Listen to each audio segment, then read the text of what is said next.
정차는 없을까? 밥 먹으러. 그러니까 바로 앞에까지 오는 거예요. 뛰어가지고.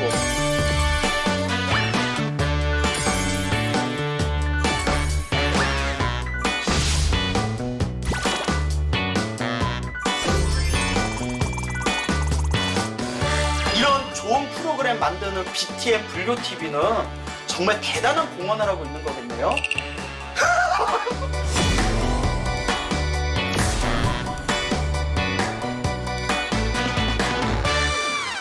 스님 반갑습니다. 안녕하세요, 와. 스님. 와. 자연 스님 또 이렇게 먼 걸음 해주셔서 너무 감사합니다. 스님 오늘 주제가 예불이에요. 예불. 그래서 오늘 불자의 가장 기본되는 자세가 사실 예불이지 않습니까? 스님, 예불에 대해서 딱 개념 정리를 해주신다면 예불이란 무엇일까요, 스님? 부처님을 닮아가려는 거 아닐까요? 우리가 어. 부처님을 기준으로 놓고 그 부처님에게 다가가고 그리고 우리도 부처님 같이 어떻게 보면 법답게 살기 위한 노력들. 스님, 우리가 부처님께 이제 정성스러운 마음으로 예불을 올리지 않습니까? 그래서 부처님을 생각하면서 예배를 올리는 형식들이 이제 불교의 역사 속에서 문화적으로 또 각각의 종파불교가 펼쳐지면서 여러 예불문이 나왔지 않습니까? 그래서 천여 년 전에 그 의정이라는 큰 스님이 인도에 이제 순례를 갔을 때 사원에서 150 참불송해서 부처님을 참탄하는 150가지 개송을 조석으로 이렇게 독송하는 모습을 볼 수 있다라는 기록이 있고요. 다행히 그 150 참불송이 뭐 산스크리트어로도 남아있고 또 우리 팔만대장경에도 그게 한문으로 번역된 게 있더라고요. 스님 행자 교육받을 때 그거 절 안 했어요? 했죠. 그죠? 기억납니다. 예. 그리고 지금 또 우리 한국 불교에서도 여러 역사와 문화를 통해서 좀 여러 예불문이 나왔잖아요.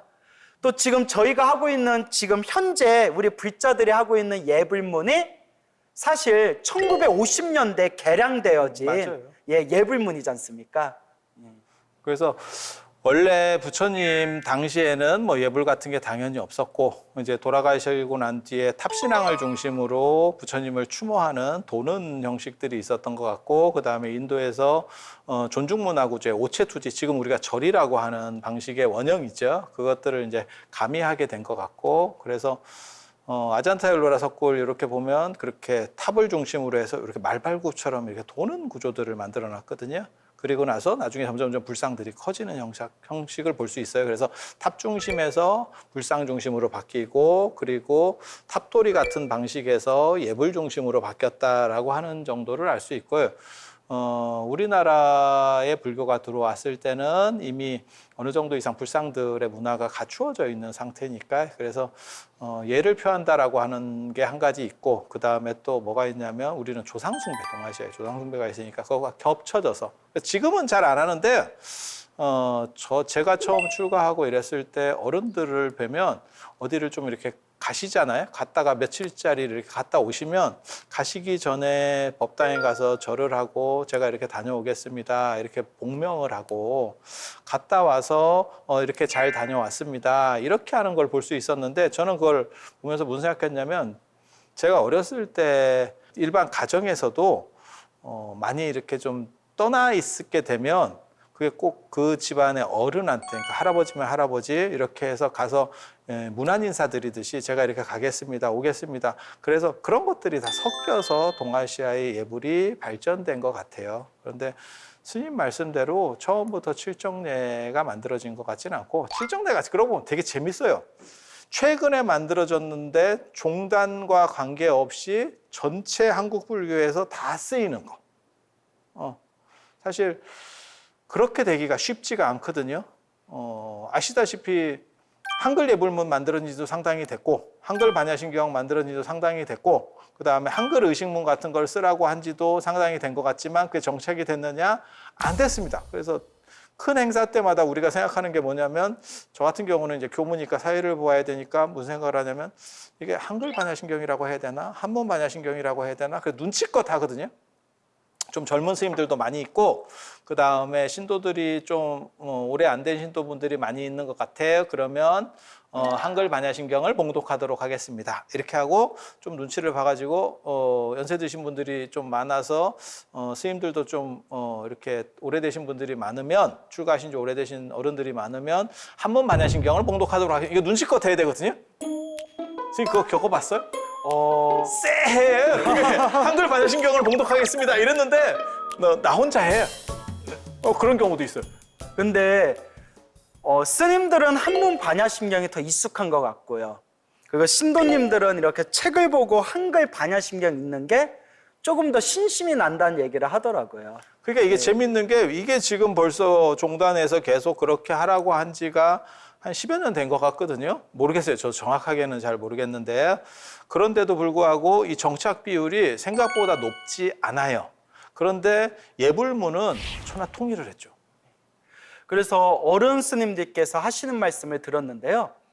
지금 우리가 하고 있는 현행, 지금 현재 진행하고 있는 예불문이 저희가 칠정례라고 부르지 않습니까? 지심규명례 7번 절한다고 칠정례라고 불리는데 이게 1950년대 후대에 만들어지고 개량되어진 예불문이지만 상당히 잘 만들어졌다라는 말씀들을 하시더라고요. 진짜? 예.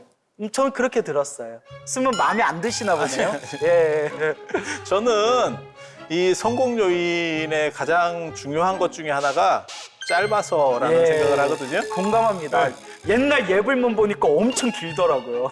그 전에 향수예례 같은 거 하면 예. 겨울에 하면 얼어 죽어요? 월정사에서 얼어 죽겠네요. 약간 이런 생각이 들고 예. 향수예례 지금 언제도 하냐면 그러니까는 통할 새알할 때 그러니까 설날에 어른들에게 이렇게 그 예불할 때도 향수예례 같은 걸 하거든요. 그런데 전에는 사성례 하는 것도 제가 참석을 했었거든요. 사성례요? 사성례는 예. 중간에 예불을 하다가 정근을 합니다. 근데 그 정근하는 게 아마 순당이 들어가 있어서 그럴 거예요. 그때는 이렇게 보니까 안에만 돌더라고요. 법당 안에만 도는데 원래 중국이나 이런 데 가면 예불 하다가 중간에 뜬금없이 법당 밖에도 돌고 이렇게 쭉 이런 거 해보셨어요? 안 해봤죠. 그거 예불, 그러니까는 새벽 예불 때 동참을 하면 큰 절들은 다 그런 걸 해요. 그래서 예불 시간이 보통 뭐 우리처럼 짧게 끝나는 게 아니고 예불만 참석해도 아마 1시간 반 정도 될 겁니다. 그래서 쓰는 예불이라는 게 이제 각각의 나라의 여러 문화가 있지 않습니까? 각각의 이제 여러 나라의 문화가 이제 뒤섞여 있는 게 또 예불문이라는 것으로 또 꽃을 피우지 않습니까? 그래서 문화나 역사나 종파마다 여러 예불문이 있는데 그 속에서 우리가 뭐 여러 모습들의 예불문은 있지만 가장 중요하게 생각해야 될 게 무엇인가 이걸 좀 얘기해 보고 싶어요, 스님. 그거는 뭐 당연히 부처님에 대한 존중 그리고 정성. 우리가 그분을 닮아가려고 하는 어떠한 잣대로서의 그래서 그 생각을 해요. 예불문에서 제일 중요한 건 지심규명례. 지심규명례. 그러니까, 예. 지심규명례 뜻을 좀 해석해 주시죠, 스님. 그래도 혹시 모르는 분들이 있을 수 있으니까. 지심이라는 거는 뭐 아시다시피 지극한 마음인데 그 지극한 마음이 저는 끊어진 마음이라고 생각을 하거든요. 그러니까는 간절하고 간절해서 끊어진 마음. 간절성이 예. 극에 달해서 그 생각조차 잊어버리는 그러한 마음이야말로 어떻게 보면 지극한 마음이 아닌가라는 그러니까 생각을 간절하고 정성스러운 네. 마음. 그게 풀 마일리지로 꽉 찬 상황. 그래서 그 지심이고 규명은 명이라고 하는 게 생명이라는 뜻도 되지만 내가 목숨을 이어가는 방식 그러니까 핵심 그래서 나의 모든 것을 바쳐서 돌려서 그래서 간절한 마음과 그 다음에 내 모든 것을 다 걸고 그렇게 해서 이해를 한다라고 하는. 그래서 제가 예전에 그 다른 스님한테 그런 얘기를 들었어요. 예불문이든 뭐 기도든 다 필요 없고 지심규명례를 간절하게만 잘 할 수 있으면 그러면 밥값은 하는 거다라고 했는데 바깥하기가 쉽지 않죠. 지극한 마음이 안 일어나서요. 익숙해지면 예. 경시하는 마음이 생겨요. 그렇죠. 그러니까 쉽지가 않죠. 어떻게 보면 경시한다기보다도 기계적으로 되는 거죠. 그러니까 자동 반복적인 행동이 되는 거예요. 그런데 그것을 넘어서는 게 사실은 예불에서의 한 포인트가 아닌가 싶은 생각을 해요. 매일같이 반복되는 일상의례라고 하는 것은 의미가 퇴색하기 쉽고, 그런데 그것을 계속 새롭게 나를 이끌어가는 방식으로 만들어가는 거는, 그거는 내가 해야 될 일이지 다른 사람이 해줄 수 있는 일은 아닌 것 같아요. 저도 어떤 때는 그런 거 있거든요. 너무 피곤하면 예불 갔다 와서도 꿈이 연결이 돼요. 많이 피곤하시구나. 아니, 동의하지 않는데? 그러니까 약간 들깬 상황에서 예불이 끝난 거고, 비몽사몽의 예부라고 오신 거네요. 끝난 거고 다시 가서 자는데 꿈이 연결이 돼. 예. 그런 모습을 보면서 야, 이렇게 살면 안 되는데 라고 잠깐 생각하지만 자제. 우리가 좀 부처님께 받아달라니까. 자꾸 이렇게 이상하게 뭐라 하지 말고. 아니 뭘 어떻게 받아달라는 건지 모르겠어요. 그래서 그 지신기명례에 대한 생각이 굉장히 중요한 것 같고, 그리고 이게 오분향례, 이게 오분향 예불이잖아요. 그래서 칠정례라고도 하지만 사실은 오분법신에서 시작을 한 거고, 그래서 닭에 한다고 자꾸 생각을 그렇게 하거든요. 아침에는 닭에, 아금청정수 네, 변이감로다. 네. 닭이에요. 개인적으로는 그거 좀 안 했으면 좋겠어요. 왜요? 너무 없어 보이잖아요. 아 스님 나무합니다. 아니, 예. 저는 너무 멋있는데요 표현이. 예전에 예. 차를 올리던 문화에서 예, 예. 부처님께 차를, 그래서 우리가 차례가 불교 용어거든요. 사실 차를 올리는 그런 얘기에서, 그러니까 차를 올리니까 이렇게 되면 금장감로다 이렇게 올렸는데, 나중에는 조선시대 때 불교가 이게 경제력이 떨어지면서 차를 올릴 수가 없는 구조가 된 거죠. 그 정도 경제력이 안 되니까. 그리고 차는 동아시아에서는, 그러니까 중국 같은 경우는 필수품이었고, 물이 안 좋으니까 그걸 중화시켜야 돼서 필수품이고, 우리나라는 산이 많아서 물이 좋으니까 약간 사치품이었거든요. 예. 그러니까 해도 되고 안 해도 되는 거죠. 근데 경제력이 떨어지니까 그 부분이 없어지게 된 거고, 그래서 차를 못 올리는 대신에 물을 올린 거죠. 그래서 아금청정수, 내가 청정수를 지금 올리니까 변이감로다, 감로차처럼 됐으면 좋겠습니다. 나 너무 싫어 그게. 스님 저는 그렇게 생각하지 않는 게 이제 차는 못 올리지만 이 깨끗한 물이라도 올리겠습니다라는 불자의 정성스러운 마음도 있을 거고요. 맞아요. 그 얘기를 하는 거예요. 또 두 번째는 제가 정성스러운 마음으로 깨끗한 물을 올립니다. 이 물이 차로 변하여지다라는 뜻이잖아요. 그 말에는 내가 비록 중생이지만 깨끗한 마음으로 수행하여 나도 우리 중생도 다 부처가 되어지다라는 또 그런 깊은 뜻이 또 이렇게 깔려 있지 않을까라는 차를 생각이 우려드려. 차를 우려드려. 예. 그래서 저는 너무 좋아요. 아금청정수 변이감로다. 예. 그래서 제가 지금 이 깨끗한 물을 올리오니 감로다. 감로차로 변하여지이다. 원하옵건대 받아주시옵소서. 저는 되게 좋은데요, 스님. 스님 없어 보이는 거 되게 싫어하시는. 이게 물 먹이면서 아침 새벽부터 밑장 빼기 아니에요 이거? 네, 지금 차도 아니고 이게 물인데. 부처님 경전에 보면요, 물을 올리는 공덕에 대해서 나오더라고요. 인도는 물이 안 좋았지 않습니까? 그래서 부처님께 혹은 수행하는 거룩한 스님들께 물공양을 올리면 항상 태어나는 곳마다 갈증이 없을 것이다. 항상 맑고 깨끗한 세상에 태어날 것이다. 항상 맑고 깨끗한 신체를 얻을 것이다. 결국에는 깨달음을 얻게 될 것이다. 이렇게 물을 올리는 그 수승한 공덕에 대해서도 경전에 나오더라고요, 스님. 삼다수가 될 것이다. 예. 하여튼 우리 자연 스님은 물 올리는 거 너무 없어 보인다. 그 말씀이시죠? 네, 저는 차를 올렸으면 좋겠고, 예. 개인적으로는 차를 올렸으면 좋겠고, 그 제사 같은 거 지낼 때 사식구제나 이런 것도 꼭 물만 하지 말고, 저는 할 수 있으면 차를 어차피 좀 술 대신에 불교 문화는 차고 그 다음에 유교 문화는 술이거든요. 예. 그런데 너무 이렇게 그게 어려운 일이면 돈이 많이 들고 예전같이 힘든 일이면 그렇게 얘기를 안 할 건데 지금은 충분히 차를 해드릴 수 있거든요. 그런데 그 정신을 좀 잃어버린 것 같아서 조금 안타까운 생각을 하는 거예요. 또 뭐 차 올리면 되죠. 또 그 사찰에서 스님들께서. 그래서 스님 해인사는요. 제가 해인사에서 이제 출가를 했지 않습니까? 해인사에서는 새벽에 다개를 안 해요. 맞아요. 예, 새벽에도 5분 향계하고 예, 저녁에도 5분 향계하고. 근데 이제 다른 사찰에 갔더니 다 이제 새벽에는 다개를 하는 걸로 표준을 삼고 있더라고요. 그래서 해인사만 별난 거다 이런 소리를 들었어요. 아니에요. 큰절들이 예. 대부분 다 원래 5분향입니다. 어. 그래서 차를 안 올릴 경우에는 그냥 5분향으로 가는 게 저는 맞다라는 생각을 그러면 하거든요. 해인사가 했던 것도 바른 방법이었네요. 예. 그래서 그게 5분 법신 그게 초기경전에서부터 나와요. 예. 개해, 행 아니지? 개정해 해탈직견. 요새 많이 바쁘시죠, 스님? 늙어서 그래. 아니에요, 스님. 예, 많이 바쁘셔서 그런 것 같아요. 그래서 개정해 해탈직견. 그래서 5분 법신의 향을 이제 상징하면서 맞아요. 우리가 5분 향기하는 거죠. 그게 예.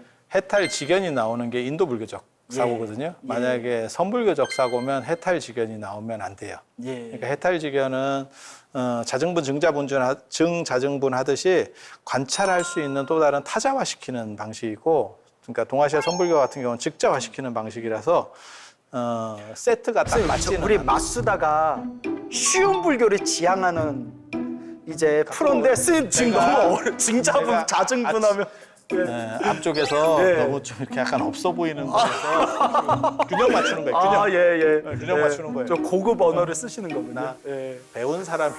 쓱 배운 거 다 알죠. 예. 그렇게 받아주면 내가 비호감이 된다. 아니에요, 그렇게 받지 마. 그렇게 불교 조계종 최다 박사학위 자연 스님 모르는 사람이 어디 있어요? 예. 약간 매기는 거.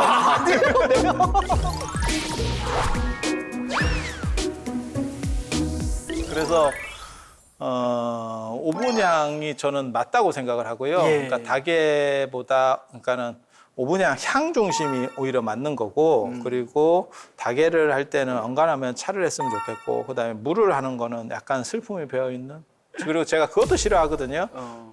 예불 끝나고 나면 행선 축원하잖아요. 네. 조서향등 험불전. 귀삼보 예금선 이러는데 그 금선이 부처님을 깔아 내리는 표현이에요. 그래서 송나라 때 휘종이 도교를 믿고 있어서, 그러니까 부처님을 어떻게 보면 신선으로 편입시키는 방식으로 해서, 그래서 금선이라는 게 신선 중에서 최고 대라천에 사는 게 대라금선이거든요. 그래서 거기에 준하는 한 명에 불과해라고 해서 낮추는 표현인데, 그게 고려 때 정착이 돼서 지금까지 저런 근데 용어를 쌤, 쓰고 있으니까. 송나라 전에 번역된 거 봐도 부처님을 금선이라고 표현한 게 있었던 금선이라고, 것 같아요. 그러니까 그게 도교식 표현들이에요. 그리고 그거를 나중에 휘종이 도교를 끌어올리고 불교를 억압할 때 아예 그걸로 공식 명칭으로 밀어버리거든요. 예. 그래서 그런 부분들은 조금 그렇죠. 부처님을 신선으로 가두는 거는 저도 조금 번역이 거시기하다는 생각은 했거든요. 거예요. 그러니까 예. 약간 낮추는 표현이거든요. 예. 상대를 깔 때 쓰는 그런 뉘앙스. 그러니까는 일본 사람들이 한국인을 부를 때 한국인이라고 불러도 되는데 틀린 말은 아니에요. 조센징이 조선인이라는 뜻이니까 그렇게 나쁜 말은 아닌데 이미 그 단어는 오염된 단어고 낮추려고 저분들이 의도적으로 쓰는 표현을 불교적으로 갖다 쓰는 게 사실은 조금 마음에 안 들어요. 예. 근데 스님 어차피 요새 한국 불교에서는 이제 금선, 부처님의 금선이란 단어 이제 안 쓰잖아요. 아니 예불 끝나고 아직도 지금 축원 때 요새 이산해연 선사 발언문. 예. 이산해연 선사 발언문은 스님도 그러면 인정하신 우리가 발언문이죠. 오분향내를 쓰고 예. 이산해연 선사를 발언문으로 네. 하는 걸로 해서 네. 타협을 합시다. 그러니까 스님이 총무원장으로 되셔가지고 이렇게 그러면 다 해결이 되는 거예요. 다 해결되겠죠. 다 해결되는 거예요. 어때 이번 생에 총무원장 되실 수 있겠습니까? 말이 되게 조심스러우시네요, 스님. 제대로 된 말사주지도 여기까지 못했는데. 예, 이제 지금까지 웃자고 한 얘기였고요. 예, 그래서 스님께서 굉장히 중요한 부분을 짚어주신 것 같아요. 이제 불교 번역의 역사적인 부분을 우리가 비춰봤을 때 부처님을 금선이라고 표현한 부분이 또 이제 스님의 생각에는 이제 도교적인 어떤 문화가 오염되어져서 부처님의 격을 오히려 닦은 듯한 언어다라고 지금 짚어주시는 거잖아요. 그렇죠. 예. 근데 또 그걸 긍정적으로 볼 수 있는 것도 있을 것 같아요. 예를 들어 결국 언어라는 것은 그 문화에서 받아들이는 거잖아요. 근데 중국에서 최고의 존재를 신선이라고 봤을 때 우리 인도의 부처님을 중국인 입장에서 신선 중에서도 최고의 신선인 황금신선, 금선이시다라고 또 자기네들은 높이려고 그렇게 표현한 게 아닐까, 또 이렇게도 고민해 볼 수 있을 것 같아요. 그래서 우리가 이제 부처님께 예불을 드릴 때 예불 할 때 예자가 이제 예배라는 뜻이잖아요. 또 예배를 여러 가지 관점에서 해석한 그런 어떤 법문들이 있지만 사전작정일을 딱 내리자면 결국 절하다라는 뜻이잖아요, 예배가. 근데 또 우리 부처님 경전이나 큰 스님들 법문에 보면 부처님을 생각하면서 절을 할 때 엄청나게 큰 공덕을 받게 된다. 스님 요새 나 가피 좋아한다 이거 광고하고 다니시던데요, 스님. 카피 매니아예요. 야, 가피 매니아. 그래서 스님 요새 차를 드셔도 오가피 차만 드신다는 얘기가 있어요. 이거 무리였나요? 이게 네. 그래서 이제 부처님께 절을 했을 때 수많은 가피를 받게 되는데 저도 이제 가피 이야기를 많이 하잖아요. 그래서 경전에서 부처님께 절을 올릴 때 얻게 되는 가피에 대해서 제가 몇십 가지가 있더라고요. 근데 이제 대충 내용이 중복되더라고요.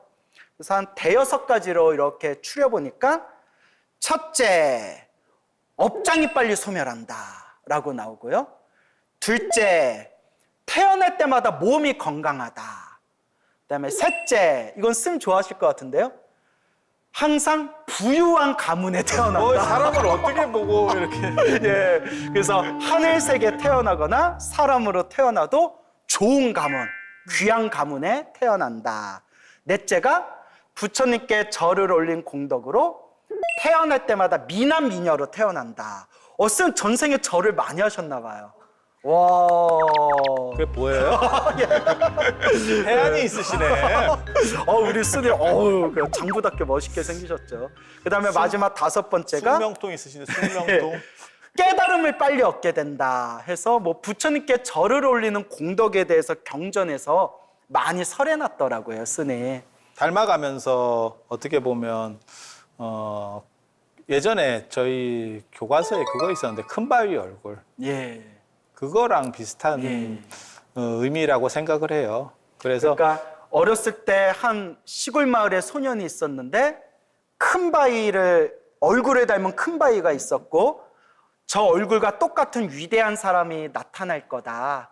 그래서 그 위대한 사람을 기다리고 기다렸는데 결국 그 소년의 얼굴이 큰 바위 얼굴과 똑같게 되었다. 그러니까 끊임없이 그 얼굴을 지향하고 그 모습을 지향하면 그런 위대한 존재가 될 수 있다. 이제 그 이야기잖아요. 우리는 큰바위 얼굴이라고 했었고 예. 우리 다음 세대는 모여라 꿈동산이라고 했었고 우리 다음 그 밑에 세대는 텔레톱이라고 했었고 이렇게 큰 얼굴들을 놀리는 그만할게. 그만할게.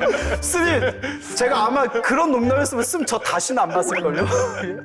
자, 그러니까 큰 바위 얼굴처럼 부처님을 끊임없이 바라보고 부처님을 닮아가려고 하면 결국 우리가 저 부처님과 같은 똑같은 존재가 되는 것이다. 그거 말씀해 주시려는 거죠. 예. 그리고 칠정례라고 하는 게 뭐 다 아시다시피 불법성 삼보에 대한 삼귀를 앞뒤로 붙여놓은 거고 불법에 대한 거를 맨 앞에 있고 그다음에 승에 대한 부분들 넣어놓은 거고 그리고 그 중간에 이제 스님들 그다음에 보살님들 그다음에 역대 조사들 뭐 이렇게 해서 구조들을 지금 짜고 있는 거잖아요. 그래서 딱 예불문의 딱 구조가 불법승이더라고요, 스님. 불법승. 근데 스님 재밌는 게 우리가 승가 야중 할 때 승가라는 표현이 나오잖아요. 근데 승가가 물론 바라보는 관점이 다른데 초기불 쪽에서는 승가라고 하면 구족계를 받으신 승려를 이야기하더라고요. 그래서 구족계를 받은 4인 이상의 승려의 화합된 모임이 승가다. 근데 대승 쪽에 넘어오면 승가라는 개념이 더 폭넓게 확장된 느낌이 들어요. 그래서 우리가 승가 야중할 때 예불문 구조를 보면 대행보영보살, 대비관세음보살, 뭐 문수보살, 지장보살까지 합쳐서 승가 야중, 승가로 이렇게 포함을 하는 듯한 느낌이 들더라고요. 보살비구 아마 개념으로 생각을 하면 될 거예요. 예. 그리고 대승불교니까. 그리고 그 다음에 조사 들어가고 해인사는 칠정례를 하나요? 예, 구정례 안 해요? 예? 구정례 안 해요? 저 칠정례 기억하고 있는데. 아, 그래요? 예, 제가 해인사 나온 지 오래돼서. 예. 월정사도 구정례를 하고 예. 그 다음에 통도사도 구정례를 해요. 예. 그 사찰의 큰 스님들을 하나 더 정례를 넣는 거잖아요. 예, 지심규명에. 계산조사나 그러니까 그 자장률사, 월정사는 뭐가 더 들어가나요? 자장률사하고 중대보궁. 그렇게 이렇게 유연성도 있다는 거. 그래서 절에 가면 9번 절하는 데도 있는데 홀수로다가 끊겨요. 홀수로. 그러니까 짝수로는 안 넣습니다. 대부분. 그리고 그 절에 어떻게 보면 상징 인물, 그러니까는 개창조사가 들어가는 경우 있고, 그 다음에 사리, 그러니까 월정사나 통도사는 다 사리를 모시고 있기 때문에 사리랑 관련된, 그러니까 부처님과 관련된 정멸보공 부분이- 말씀하신 거죠? 예. 예, 정멸보공, 사리보탑 이렇게 이제 나오는 내용들이 있죠. 그래서 그런 식으로 유연성들을 가질 수 있는 것도 어떻게 보면 칠정례의 하나의 특징 중에 하나예요. 그러니까 칠정례를 맨 처음에 제시를 했을 때 그게 모든 사람이 동의한 게 아니고 그 절의 특수성들을 반영해서 좀씩 만들어가는 것들이 존재했었던 것 같아요. 그리고 그게 예전에 그거 있거든요. 한약 같은 거 이렇게 보면 지금은 그런 게 없는데 한약을 사면 지금은 다 파우치로 이렇게 만들어서 주니까 레트로토 파우치라고 이걸 다 달여서 주잖아요. 근데 저희 어렸을 때는 한약을 첩으로 줬고 집에서 달였죠, 진짜.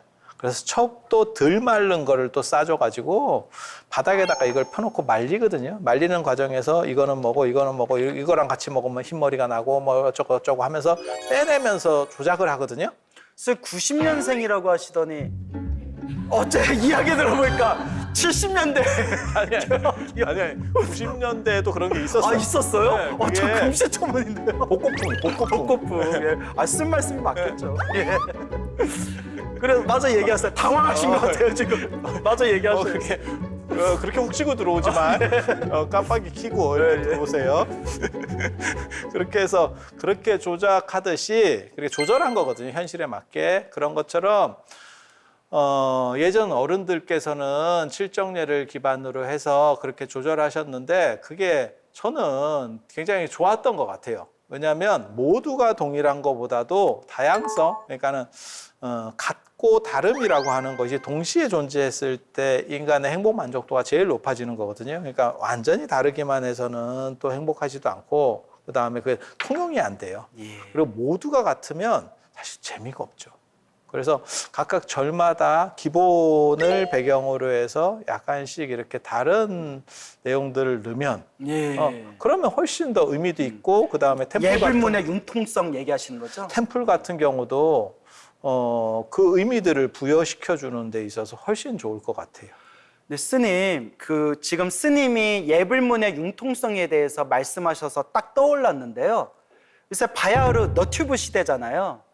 그래서 인터넷 동영상에서 제가 뭐 우연히 그 중국 불교나 대만 불교 그 종파에서 서로 다른 종파에서 사찰에서 하는 예불문, 조석 예불문이 올라와요. 봤는데 제각기 특징들이 다르더라고요. 그러니까 뭐 어떤 대만 불교 사원에서는 아미타경 독송하시고 뭐 아미타 부처님, 대세지 보살님, 관세음 보살님께 예배 올리는 예불문이 1시간 동안 이어지고요. 또 어디 중국 불교 사원이었던 것 같아요. 거기는 이제 능엄주, 새벽에 막 능엄주를 독송하면서 막 절을 하고 발언문을 하더라고요. 스님, 중국 불교에 또 스님이 전문가시잖아요. 중국 불교 사원이 우리 한국 불교처럼 딱 고정되어 있고 통합되어진 예불문이 없는 건가요? 그러니까는 중국 같은 경우는 종파불교 색깔이 많이 남아 있는 거고요. 사실 한국 불교는 숭유 억불 때문에 한번 정부 차원에서 이게 통합 차원이 한번 이루어졌고 그 뒤에 임진왜란 때 이게 화재로 인해서 한번 중건되는 과정에서 또 통일성이 발생을 했어요. 그래서 기본적 통일성이 이루어졌고 그 다음에 그 뒤에도 작은 절들은 관리가 안 됐던 것 같아요. 근데 일제강점기 때 또 이제 일본이 불교를 밀고 유교를 누르려고 하는, 그러니까 어떻게 보면 식민지 지배 정책의 일환으로 이런 행동들을 하거든요. 그 과정에서 오히려 통합이 비슷한 모습들이 많이 나타나요. 그리고 스님 이제 아시겠지만 일제강점기가 끝나고 정화가 시작되잖아요. 그렇죠. 그러니까는 일본 불교, 그러니까는 외색 불교라고 결혼하는 이제 대처승들이나 이런 쪽, 일본도 원래는 독신 비구승단이 많았는데 메이지 유신 때 페불해석이라 그래서 신도를 높이고 불교를 낮추는 과정에서 결혼을 용인을 하죠. 그리고 그거를 권장을 하고 계속 이렇게 밀어붙였고 그게 이제 한국으로 넘어와서 한국에서도 많은 스님들이 결혼했고 실제로 일제강점기가 끝나고 나서 결혼 안 한 사람은 4%밖에 안 된다고 할 정도니까 거의 뭐 다 결혼을 한 상황이었고 그거를 이제 다시 그거를 이제 청정승단으로 돌리기 위해서 이제 그러니까 독신승단으로 돌리기 위해서 그걸 이제 조금 일거에 그걸 처리를 했죠. 그 과정에서 단일한 문화가 내려가게 된 거죠. 그러니까 각 지역마다의 어떻게 보면 독특한 문화성들은 사라졌고 한번 바뀐 거죠. 그러다 보니까 그 과정에서 지금 예불문이 퍼지기가 쉬웠던 거죠. 이미 통합되어진 상황에서 예불문이 자연스럽게 우리는 이렇게 표준 예불문이 성립되어질 수 있었던 거네요. 그렇게. 그러면 결론은 중국 불교 사원은 각각의 종파나 사원 특징마다 예불문이 좀 저마다 다르겠네요. 그리고 예. 제가 알기로는 정화 이전에만 하더라도 북치고 예불했고 장엄도 훨씬 더 많았었어요. 예. 그리고 지금도 중국에 가면 북치고 예불하는데 저는 북치고 예불하는 걸 굉장히 좋아해요. 중국 예불이 보통 1시간 반, 2시간 막 이렇게 하거든요. 그럼 새벽같이 이제 저희는 관광객으로 들어가는 거니까 호텔에서 되게 일찍 일어나서 거기까지를 가거든요. 그런데 잘 말귀도 못 알아듣고 2시간을 새벽에 한다고 생각을 해봐요. 그게 보통 일이 아닙니다. 그런데 북을 치고 하면 예불을 하면 정근도 하고 경전도 읽고 이렇게 하는데 그것도 굉장히 큰 북치거든요. 그 북을 치면 뭔지 모르는 경건함이 진짜 이렇게 쫙 이렇게 올라와요. 그러면서 예전에 이 사찰이 그러니까 별로 이렇게 좀 떨어지는 절에 가서 예불을 하겠어요, 제가. 아주 유서 깊고 그 다음에 있어 의미 보이는 있는 절에 있어 보이는 절에. 스님들 막 한 100분 막 이렇게 뒤에 쫙 100명도 더 있습니다. 예. 그런 데 가서 예불을 딱 하는데 거기서 북을 치고 이렇게 하면 마치 그 시대로 예전에 잘 나갔었던 그 영광 속으로 되돌아가서 나도 한 다리를 걸치는 것 같은 그런 성스러움이 느껴져. 그리고 큰 북을 치면서 예불을 하면 일반 사물 북칠 때하고 또 달라요. 그러면 진짜 가슴이 이렇게 콩당콩당 하면서 그게 어떻게 뭐라 할까 인간의 심장박동하고 맞춰지면 그 시간 가는지 모릅니다. 그게 경건함이라고 하는 게 그래서 그런 거 있거든요. 외국 사람들이 왔을 때, 그러니까는 언어로서 감흥을 줄 때도 있지만, 큰 절에 스님들 많았을 때 그 큰 절에 예불에만 들어가도 감동을 받는 경우가 있어요. 그리고 저도 중국 불교에 와서 그런 걸 느꼈고, 그 다음에 이슬람에서도 사실 그런 거를 좀 느껴봤어요. 그게 이슬람에서 기도할 때 아잔이라 그래서 지금은 걔네도 안 해요. 걔네 스피커로 하거든요. 근데 예전에는 그 첨탑에 모스크 옆에 그 첨탑에 올라가 가지고 거기서 이제 그거를 기도 시간 됐다고 쫙 읊는 게 있어요. 근데 그런 거를 진짜 잘하는 사람이 하면 이게 사람 묘하게 그러니까 언어는 안 통해.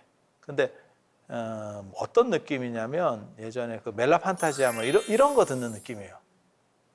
뜻은 정확하게 모르는데 그 곡만 갖고도 울리는 공명이 있어. 근데 북이 그거를 제가 보기에는 굉장히 크게 주는 것 같아요. 그래서 지금은 북이 빠진 것들이 좀 안타깝다는 생각이 들어요. 그래서 기도가 이성적인 것도 중요하지만 저는 감성적인 것과 감동을 줄 수 있느냐가 굉장히 중요하다고 생각하고, 그게 악기를 사용하면 훨씬 더 풍부한 것들을 제공한다라고 생각을 하는데, 지금 그런 맥들이 많이 끊어지고 목탁만 갖고는 그렇게 쉽지가 않아요. 그럼 이제 월정사에서 조성 예배를 할 때 북소리 들을 수 있는 건가요? 북소리를 아직까지는 제가 처리는 못하고 있는데, 저는 철야기도 할 때, 예. 제가 지금 요즘 철야기도 그 금강경 봉창기도라고 철야기도를 아주 대대적으로 예. 그래서 광고 한번 하시죠, 스님. 제가 한 3년 해가지고 예. 장충체육관 빌려서 10,000명 한번 해보려고 예. 생각하고 있습니다. 예. 스님 수위 찬탄 드립니다. 기도 예. 기도 뭐 접수자는 뭐 한 5만에 10만 올리고 그냥 예. 모이는 사람만 한 10,000명에서 한국 불교가 뭔가를 보여주고, 진짜 기도 혁명, 그다음에 부처님께 다가가는 좋은 습관을 들이는 그러한 문화들을 만들어서 한국 불교뿐만이 아니고 연세 드신 분들이 지금 70에서 100세까지 사셔야 되는데 30년 동안 중심을 가지고 행복하게 사실 수 있도록 부처님과 가까이 닮아가는 그런 모습들을 좀 만들었으면 좋겠다는 생각을 해요. 그래서 철야 때는 북을 쳐. 예. 철야 때는 북을 쳐. 근데 북 치면 진짜 철야를 하시는 분들도 덜 힘들다 그래요. 왜냐하면 그게 당신이 빠져 들어가면 좋은 일 하면 시간이 빨리 가잖아요. 예, 스님. 그래서 깨서 우리 월정사에서 금강경 기도를 통해서 더욱더 진리의 북소리가 울려 퍼지기를 바랍니다. 스님 참 훌륭하십니다. 이거 뭐예요, 갑자기? 네. 자, 개인적으로는 큰 북 선호합니다. 이제 저희 마무리할 시간인데요.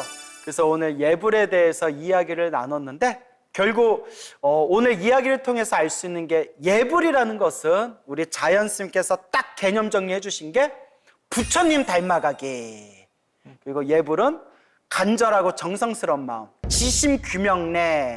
지심규명례라는 이 단어에 모든 게 다 들어있고, 그 이왕 하는 예불이며 북도 치고 좀 더 재밌게 감동을 주는 그런 예불이 이루어졌으면 좋겠다, 이렇게 정리를 해보겠습니다, 스님. 예, 끝으로 좋은 말씀 해주시죠, 스님. 예불하려는 그 마음 자체가 굉장히 귀한 거고요. 그것은 아침 저녁으로 부처님을 생각하려는, 그러니까 시작과 끝에서 부처님을 생각하려는 거고, 그런 마음을 가지면 삿됨은 없다라고 생각을 해요. 공자가 그런 얘기 하거든요. 시경이라고 하는 경전, 그게 시가 거기에 305편이 수록되어 있는데, 시 300편을 한마디로 축약하면 사무사라, 삿됨이 없다. 근데 인간에게 있어서도 가장 중요한 것은 부처님을 닮아가려고 하는 우리 마음, 그것이 발현되는 것은 사무사, 삿됨이 없다라고 하는 게 아닌가라는 생각을 해봅니다. 예, 스님. 오늘 좋은 말씀 감사드리고요. 또 다음 시간에 뵙겠습니다, 스님. 감사합니다. 고맙습니다. 방송 포교 후원에 동참해 주신 분 중 추첨을 통해 속리산 달마 선원에서 범주 스님 선화등 달마도를 선물로 드립니다. 왜 반찬은 없을까? 밥 먹으러. 그러니까 바로 앞에까지 오는 거예요. 뛰어가지고.